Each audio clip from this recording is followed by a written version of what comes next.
was created into a realm of limitless beauty. Before time began, I had the privilege of serving in the kingdom of the Great One, who commands all things, and his honoured Son, and the Spirit, who is holy.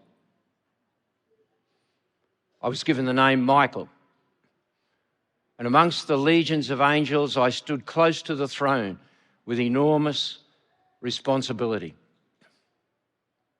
My immediate superior was one of great authority and beauty. Next to the Great One and his Son and the Spirit who is holy, he was honoured, respected, and he held the attention of the legions he commanded. Lucifer, son of the dawn, morning star. His magnificence was captivating. And then it all changed. I never saw it coming. But he was no longer satisfied with his exalted position. He wanted to actually take the place of the Great One. What I could not understand was that he also influenced a third of the angels to go with him in this rebellious campaign. In the pride of his heart, he said, I am a god. Pride, mutiny and treachery had never been part of our lives, and it was ugly. Well, it was swift and short-lived. For although he had great power, he was no match for the Great One, and he was banished along with those who had joined him in this rebellious campaign. I now found myself the highest angel, the archangel. But I now realized that I had a foe, an enemy, one that I had watched stand before the throne with great dignity. Evil had never before touched our lives. And what now of the plan? You see, the Great One and his Son and the Spirit who is holy had dreamed of a new creation, a new expanse, a different type of place, a different type of being, one who had a freedom of choice, just like them, to be able to make decisions. We were told that it would still go ahead, but there would be a cost. For the Great One knew that the influence of the fallen Lucifer would now be great, and he would seek to influence these beings with the same rebellious attitude that he had himself. Well, the Son stood up to the mark, and it was agreed that he would become one of these beings and that his life would be destroyed on their account. As an angel, I had no comprehension of what this was about. Well, this new creation came into existence from absolutely nothing.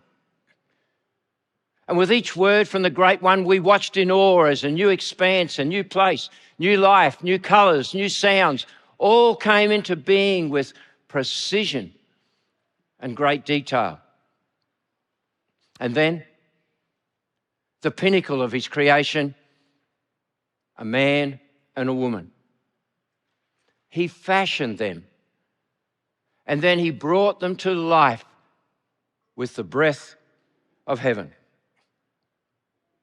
The Son also took part in this creation, knowing that it would cost him his own unending oneness and unity with the Great One. We now had to deal with this new linear measurement called time.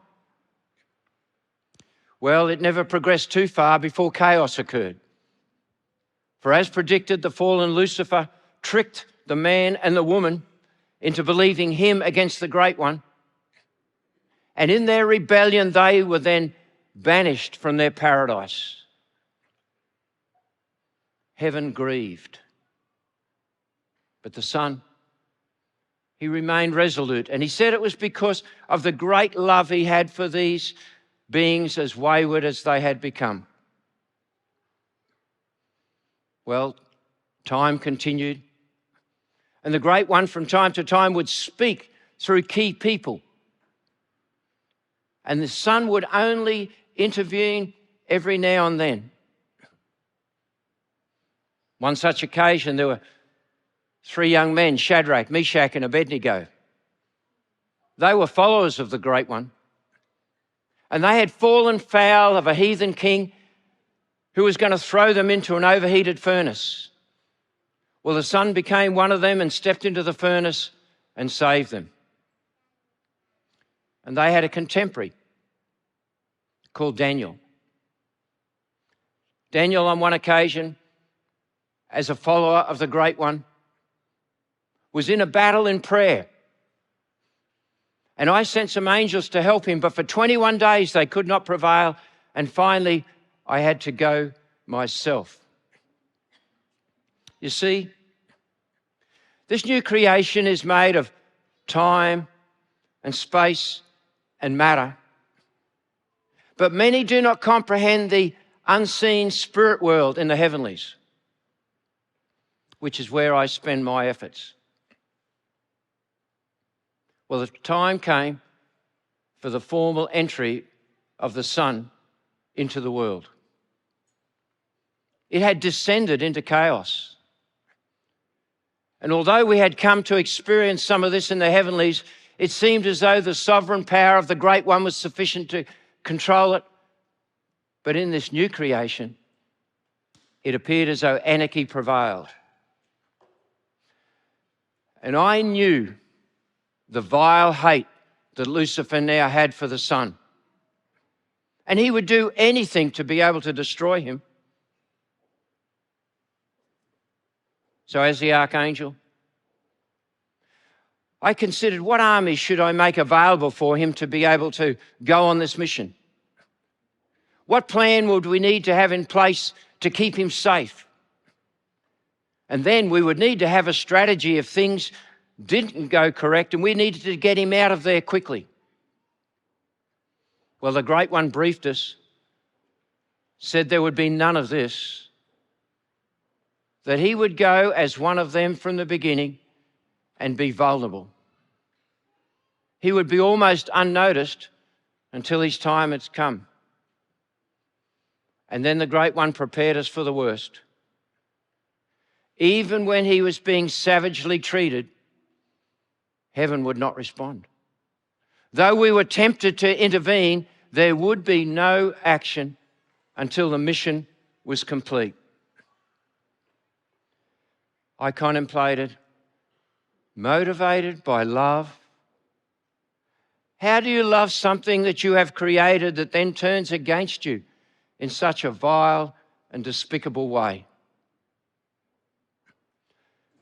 And as we watched the Son as a little baby in the animal feed trough and saw the hundreds of little children that were killed soon after for fear of a new king that had arisen, I just wondered where all this was leading. Well, the Son, he grew up to maturity. There were many who loved him because of the miracles and the healings that he performed. But the others, they hated him with a vengeance.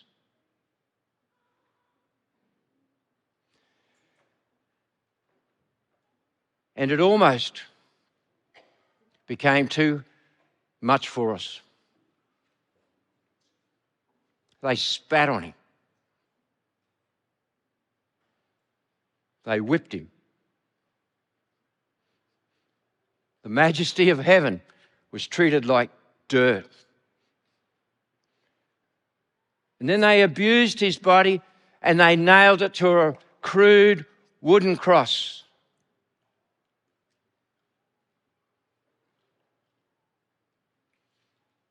The silence in heaven was only broken by the haunting cry of the Son. My God, why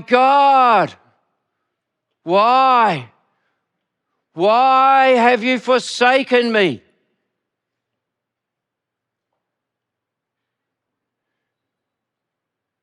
I could not comprehend.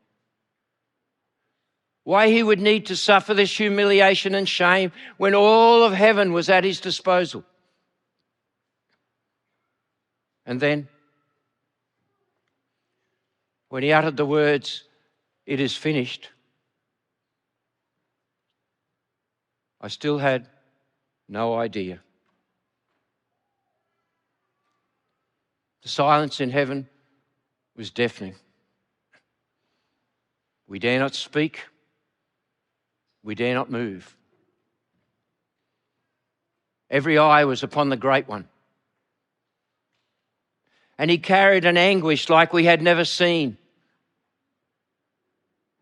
But there remained in him a steely determination. We watched as the earth turned once. Nothing. It turned a second time. Still no reaction. It turned a third time. And from the throne came the command to bring him back. With instant obedience, the armies of heaven rallied at my command. But it was the Spirit who was holy who took command of this mission, for this was no delegated responsibility. Galaxies passed in a moment as all attention was centered upon this small speck in the universe called Earth.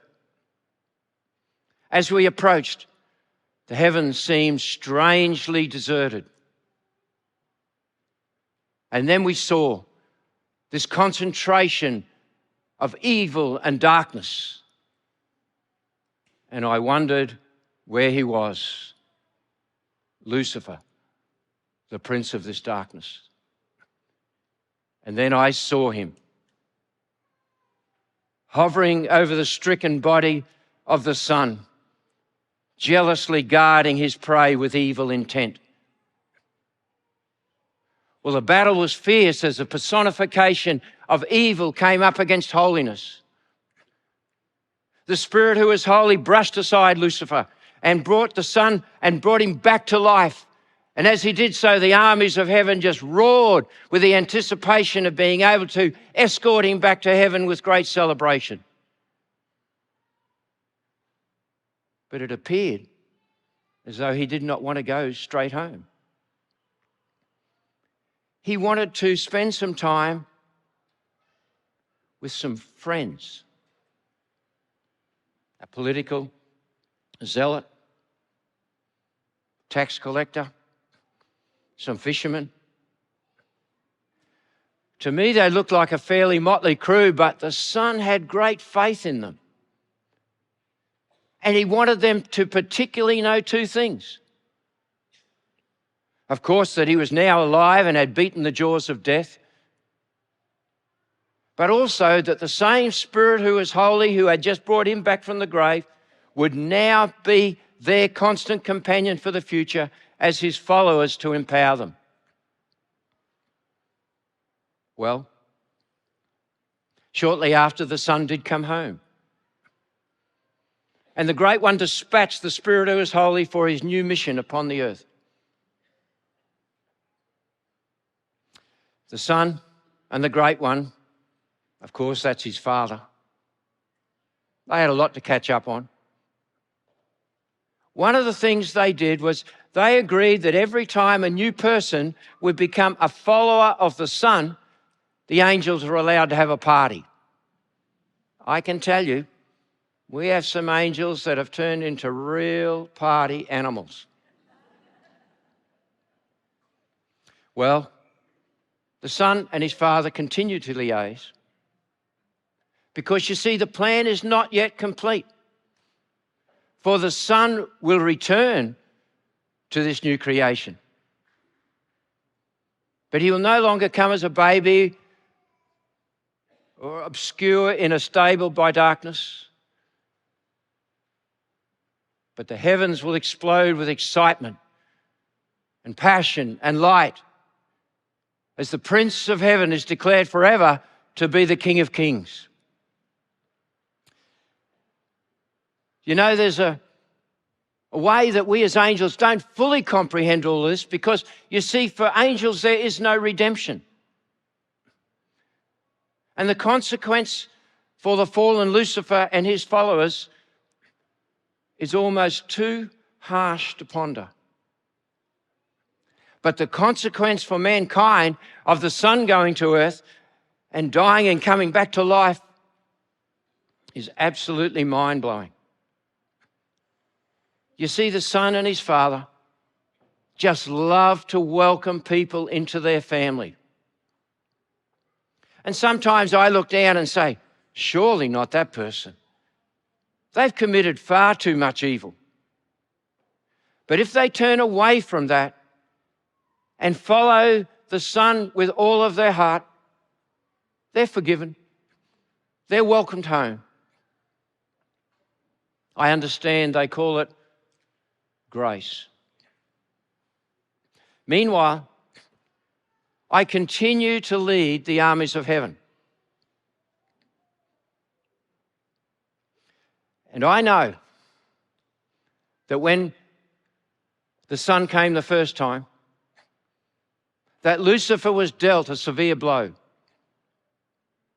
But there will be a final battle when he is absolutely stripped of all power and all influence. As a matter of fact, the chants and songs of heaven are already being practiced. Now has come the salvation and the power and the kingdom of the great one, our God, and the authority of his Son, the Christ. For the accuser of the brothers and sisters, who has accused them before the great one, both day and night, has been hurled down. And they have overcome him by the blood of the Son and by the word of their own testimony. And they have not loved their life so much as to shrink from death. I understand that the first entry of the Son into the world, you call that Christmas. And the time when he came and then died and came back to life, you call that Easter. They are momentous times for you to be able to celebrate. But remember, they are part of an eternal plan that the Great One has for the kingdom, and he wants each one to be involved. For regardless of all the disappointments, the Father and his Son continue to be committed to welcome people into their family. I can, as one of the angels today, invite you to join with the hosts of heaven in giving praise to the Father and the Son. But I tell you today, the Son will return. We don't know exactly when. We sometimes try and listen to what the Great One is saying, but he doesn't give that away. But we do know the planning is in place. The excitement is building. And we are told from every period of time, from every language group, from every ethnic background, those who've been rich in this lifestyle and those who've been in poverty, those who've been well known and even famous, and those who've lived in obscurity, those who've been successful,